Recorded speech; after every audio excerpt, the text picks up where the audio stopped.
Hey friends, if you wish to fix local service no network firewall high CPU or power usage, then please watch this video. I will guide you through the resolutions. The first solution is to restart the Windows Defender firewall. So search for services in the Windows search bar and click on services. Now this list is in alphabetical order.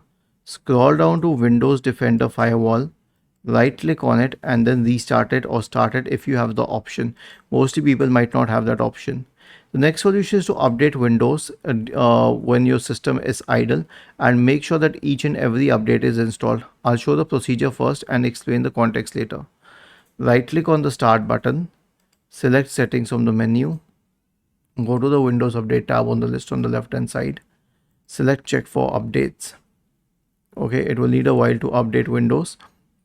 Now, the reason that we're updating Windows is because Windows Update will push security updates, and when it pushes security updates, they are crucial for firewall. So if the security updates are not installed, Windows Firewall will keep on pushing for installing those security updates and will remain active constantly. So let it go through.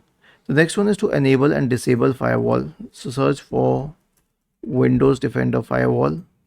Go to Windows Defender Firewall. Click on turn firewall on or off. Turn it off first. Click on OK. Then turn Windows Firewall on or off. Turn it on and then click on OK. The last solution is to remove third-party security software from the system. How would we do this? So right click on the start button, select settings from the menu, go to the apps tab on the list on the left hand side, select installed apps in the right pane, check for third-party security software and uninstall it. And after uninstall it, completely remove it from the system and then click on yes. Was this helpful? If yes, then please subscribe to the channel. And if not, then let us know in the comment section of the video on how we could help you further.